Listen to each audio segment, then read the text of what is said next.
ಗೊತ್ತು, ಜನರು ಗೊತ್ತು, ನಿಮಗೆ ಗೊತ್ತು. ಅವ್ರು ನಿಮಗೆ ಗೊತ್ತು, ನಿಮಗೆ ಲೆಟರ್ ಹಾಕಿ ಮೇಲ್ ಹಾಕಿ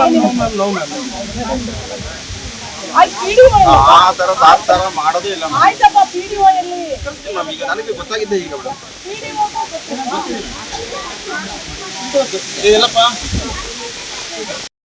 ವಿಸಿಟ್ ಅಂದ್ರೆ ಏನು?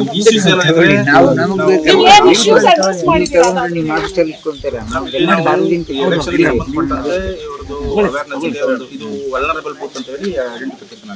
ಎಲೆಕ್ಷನ್ ನಾನ್ ನಿಮಗ್ ಕೇಳ್ತಾ ಇರೋದು, ಸರ್ಕಾರದ ಸವಲತ್ತುಗಳನ್ನ ಕೊಡುವಂತದ್ರಲ್ಲಿ ನೀವು ಎಷ್ಟು ಸಲ ಬಂದಿದ್ದೀರಾ?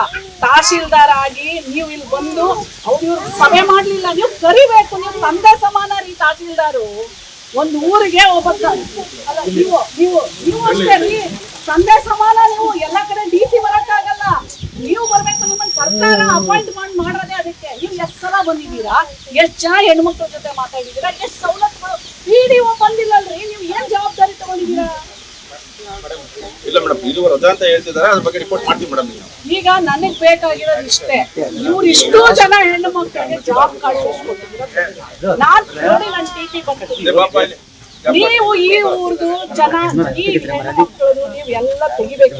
ಏನೇನು ಈ ಹೆಣ್ಣು ಮಕ್ಕಳಿಗೆ ಅತಿ ಜನ ಏನಪ್ಪಾ ನಿಮ್ದು ಏನೇನು ಕೊಟ್ಟಿದ್ದೀರಾ? ಪಾಪ ಇಲ್ಲಿ ತಮ್ಮ, ಎಷ್ಟು ಅನುದಾನ ಕೊಟ್ಟಿದ್ದೀರಾ? ಎಷ್ಟು ಸಾಲ ಕೊಟ್ಟಿದ್ದೀರಾ? ಎಷ್ಟು ನೀವು ಬಂದ್ಬಿಟ್ಟು ಇವ್ರಿಗೆ ಎಜುಕೇಟ್ ಮಾಡಿದ್ದೀರಾ? ನಿಮ್ಮ ಇಲಾಖೆಯಿಂದ ಬರುವಂತ ಸವಲತ್ತುಗಳನ್ನ ಎಷ್ಟು ಜನಕ್ಕೆ ತಲುಪಿಸಿದ್ದೀರಾ ನೀವು? ಪಾಪ ಇಲ್ಲಿ ನೀ ಎಷ್ಟು ಸಲ ಬಂದಿದ್ಯಾ ಮನೆ? ಯಾಕೆ ಬರ್ಲಿಲ್ಲ? ಈ ಬರ್ಲಿಲ್ಲ ಯಾಕೆ? ಎಜುಕೇಟ್ ಯಾರು ಮಾಡ್ಬೇಕು? ಯಾಕೆ ಬರ್ಲಿಲ್ಲ? ನೀನ್ ನಂಗೆ ಹೇಳ್ತೀಯ ಸ್ಕಾಲರ್ಶಿಪ್, ಅವ್ರಿಗೆ ಸ್ಕಾಲರ್ಶಿಪ್ ಅಂದ್ರೆ ಹೆಂಗ್ ಅಪ್ಲೈ ಮಾಡ್ತಾರೆ? ಅವ್ರಿಗೆ ಬುದ್ಧಿನೇ ಇಲ್ಲಲ್ಲಪ್ಪ, ಜನರಿಗೆ ವಿದ್ಯೆ ಇಲ್ಲ, ಅವ್ರಿಗೆ ವಿದ್ಯೆ ಇಲ್ಲ. ನೀನ್ ಕರ್ತವ್ಯ ಏನು?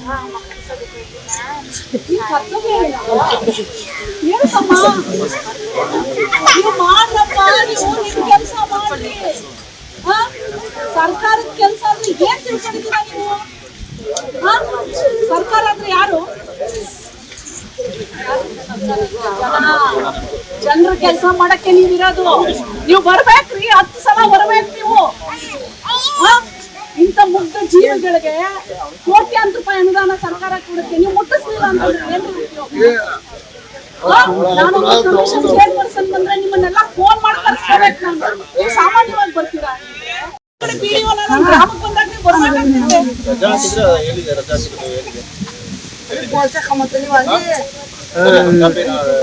ರಜಾ ಹಾಕಿದ್ರು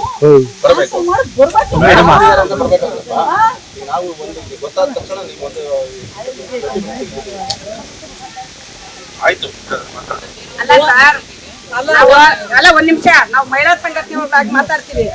ಒಂದ್ ಮಹಿಳಾ ಆಯೋಗದ ಅಧ್ಯಕ್ಷರು ಬರ್ತಾರಂತಂದ್ರೆ ಅಧಿಕಾರಿಗೆ ಇನ್ಫಾರ್ಮೇಶನ್ ಇಲ್ಲ ಅಂತಂದ್ರೆ ಇನ್ನ ಸಾಮಾನ್ಯ ಹೆಣ್ಮಕ್ಳಿಗೆಲ್ಲ ಏನ್ ಇನ್ಫಾರ್ಮೇಶನ್ ಕೊಡ್ತೀವಿ ನೀವು?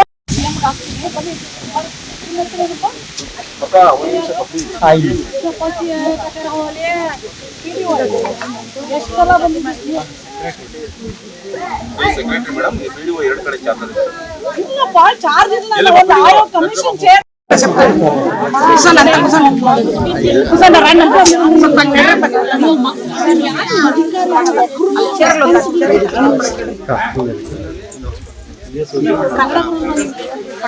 ಸ್ವಲ್ಪ ಈ ಕಡೆ ಬಂದು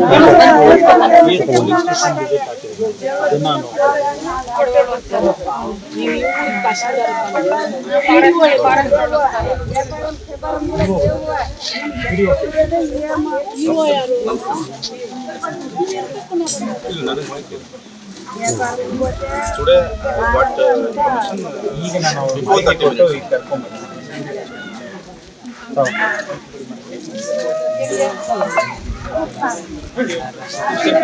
ಮೇಡಮ್ ನಾನು ಎಲ್ಲ ಕಾಪಿ ಹಾಕಿದ್ದಾರೆ, ಎಲ್ಲ ಇಮೇಲ್ ಆಗಿದೆ. ನಾನೇ ಸಾಹೇಬ್ರ ಕಡೆ ಪರ್ಮಿಷನ್ ನಾನೇ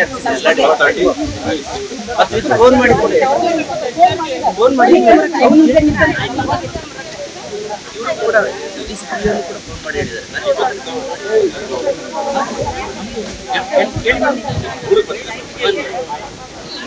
ನಾನು ಸಂಜೆ 7 ಗಂಟೆ ಜೊತೆ ಕೂತು ಎಲ್ರಿಗೂ ಇನ್ಫಾರ್ಮೇಟ್ ಮಾಡಿ ಮಾಹಿತಿ ಕೊಟ್ಟು ಮಾಡಿಸಿದ್ದೀನಿ. ನಾನೇ ಕೂತಿದ್ದೆ ಕಡೆ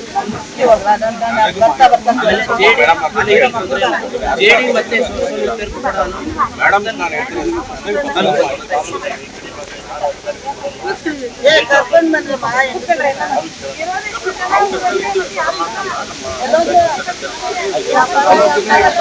ನನಗೆ ನಿಮ್ಮ ಬುದ್ಧಿ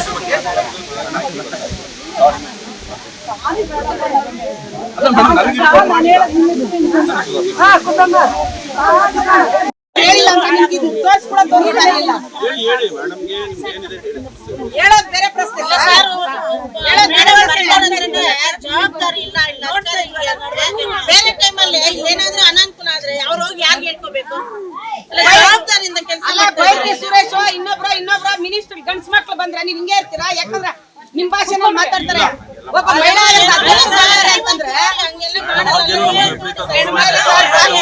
ಆ ಅಮ್ಮ ಏನೋ ಬೇಕಾದ್ರೆ ನೋಡ್ತಾರೆ ಹೋಗ್ತಾರೆ, ನಮ್ಗೆ ಏನು ಹಾಗೆಲ್ಲ ಮಾತಾಡ್ಬೇಡ್ರಿ ನೀವು. ಅವ್ರ ಮನೆ ಹತ್ರನೇ ಇದ್ದಾರೆ.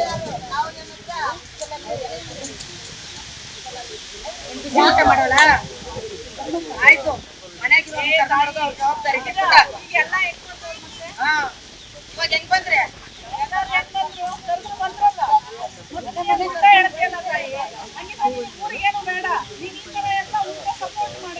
ಅವ್ಳು ಇಸ್ಕೊಲ್ಲ ಕೆಲಸ ಮಾಡ್ತಾಳೆ.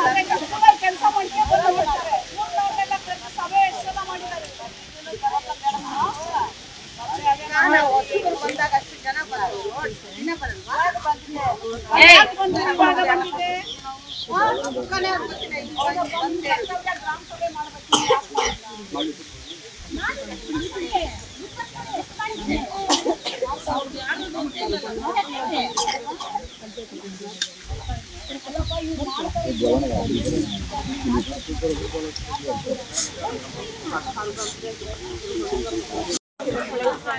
ರಿಪೋರ್ಟ್ ಮಾಡ್ತೀವಿ ಮೇಡಮ್.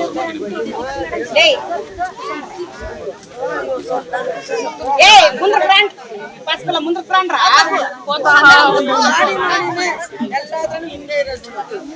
ನಿಂಗೇನ ಕೊಡಿಸಿಚ್ಚ ಅವಳು ಚಿಲ್ಲರೆ ಅದೇನು ಕೊಡ್ತಾನೆ ಕೊಡ್ಕೊನೆ. ವಿಸಿಟ್ ಅಂದ್ರೆ ಏನು? ಇಶ್ಯೂಸ್ ಏನಾದ್ರೆ ಏನ್ ಇಶ್ಯೂಸ್ ಅಡ್ರೆಸ್ ಮಾಡಿದ್ದೀರಾ? ಎಲೆಕ್ಷನ್ಗೆ ಸಂಬಂಧಪಟ್ಟಂತೆ ಇವ್ರದ್ದು ಅವೇರ್ನೆಸ್ ಇದೆ. ಇದು ವಲ್ನರಬಲ್ ಬೂತ್ ಅಂತ ಹೇಳಿ ಐಡೆಂಟಿಫಿಕೇಶನ್ ಆಗುತ್ತೆ. Election okay ma'am. ನಾನ್ ನಿಮಗ್ ಕೇಳ್ತಾ ಇರೋದು ಸರ್ಕಾರದ ಸವಲತ್ತುಗಳನ್ನ ಕೊಡುವಂತದ್ರಲ್ಲಿ ನೀವು ಎಷ್ಟು ಸಲ ಬಂದಿದ್ದೀರಾ? ತಹಶೀಲ್ದಾರ್ ಆಗಿ ನೀವು ಇಲ್ಲಿ ಬಂದು ಅವ್ರು ಸಭೆ ಮಾಡ್ಲಿಲ್ಲ, ನೀವು ಕರಿಬೇಕು. ನೀವು ತಂದೆ ಸಮಾನ ರೀ ತಹಶೀಲ್ದಾರು.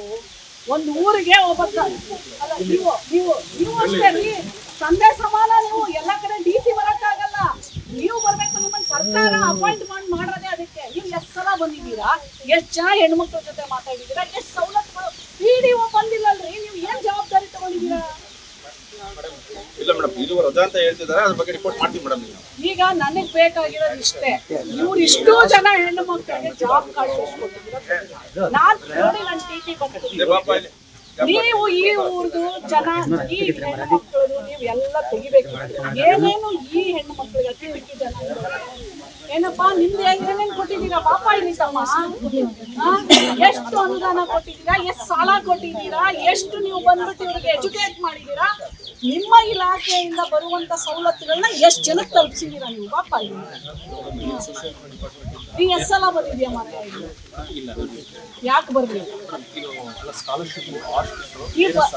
ನೀ ಬರ್ಲಿಲ್ಲ ಯಾಕೆ? ಎಜುಕೇಟ್ ಯಾರು ಮಾಡ್ಬೇಕು ಇದನ್ನ? ಯಾಕೆ ಬರ್ಲಿಲ್ಲ? ನೀನ್ ನಂಗೆ ಹೇಳ್ತೀಯ ಸ್ಕಾಲರ್ಶಿಪ್, ಅವ್ರಿಗೆ ಸ್ಕಾಲರ್ಶಿಪ್ ಅಂದ್ರೆ ಹೆಂಗ್ ಅಪ್ಲೈ ಮಾಡ್ತಾರೆ? ಅವ್ರಿಗೆ ಬುದ್ಧಿನೇ ಇಲ್ಲಲ್ಲಪ್ಪ, ಜನರಿಗೆ ವಿದ್ಯೆ ಇಲ್ಲ, ಅವ್ರಿಗೆ ವಿದ್ಯೆ ಇಲ್ಲ. ನಿನ್ ಕರ್ತವ್ಯ ಏನು? ನಿನ್ ಕರ್ತವ್ಯ ಏನಮ್ಮ? ನೀವು ಮಾಡ್ರಪ್ಪ, ನೀವು ನಿಮ್ ಕೆಲಸ ಮಾಡ್ರಿ. ಸರ್ಕಾರದ ಕೆಲಸ ಅಂದ್ರೆ ಏನ್ ತಿಳ್ಕೊಂಡಿದ್ದೀರಾ ನೀವು?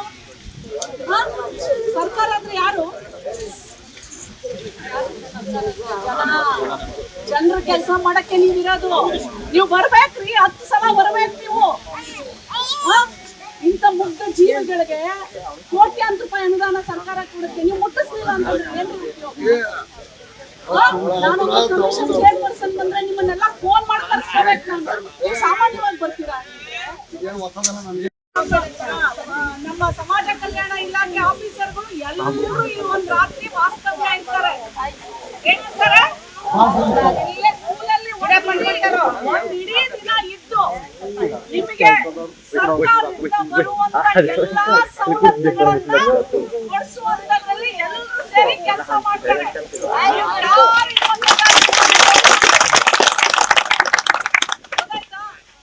ಊರು ಬಿಟ್ಟು ಯಾರು ಹೋಗ್ಬೇಕು ಇಡೀ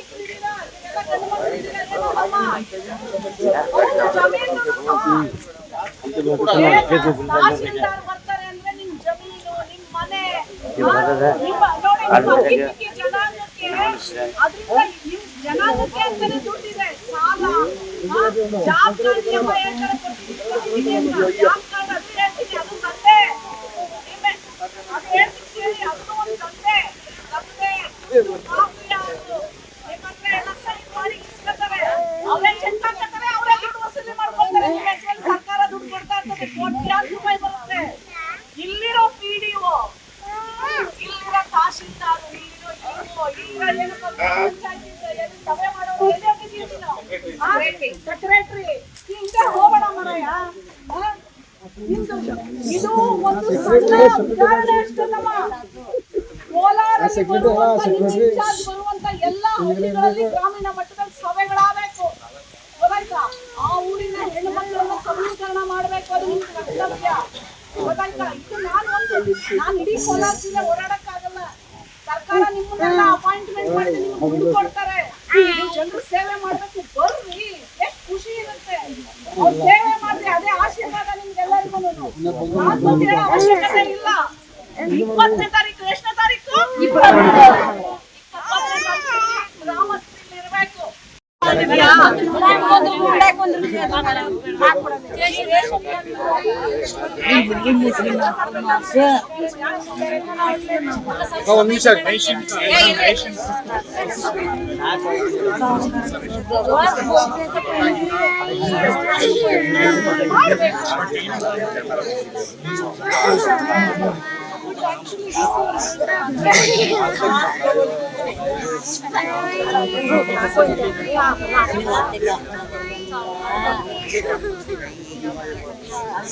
ಬಿಪಿ ಶುಗರ್ ಪೀಡಿತರಿಗೆ ಇಲ್ಲಿ ಸಿಗುತ್ತೆ ಸರಳ ಪರಿಹಾರ. ಬೊಜ್ಜು ಸಲೀಸಾಗಿ ಕರಗುತ್ತೆ. ಸ್ಟಂಟ್ ಹಾಕಿಸಿದ್ರೆ ರಕ್ಷಾ ಕವಚ ಸಿಗುತ್ತೆ. ಹಾರ್ಟ್ ಪ್ರಾಬ್ಲಮ್ಗೆ ಇಲ್ಲಿದೆ ಸೊಲ್ಯೂಷನ್. ದುಬಾರಿ ಖರ್ಚಿನ ಬಗ್ಗೆ ನೋ ಟೆನ್ಷನ್. ನಿದ್ರಾಹೀನತೆ, ಮಾನಸಿಕ ಖಿನ್ನತೆ, ಉಸಿರಾಟದ ಸಮಸ್ಯೆಗಳಿಗೆ ಸ್ಪೆಷಲ್ ಸಂಜೀವಿನಿ ಮಂತ್ರ. ಜೀವ ಸಂಜೀವನ ನ್ಯಾಚುರಲ್ ಲೈಫ್, ಚಾಮರಹಳ್ಳಿ, ಬೇತಮಂಗಲ ರಸ್ತೆ, ಕೋಲಾರ. ಹಿಂದೆ ಕರೆ ಮಾಡಿ 944-955-2230 ಅಥವಾ 9481-618-444.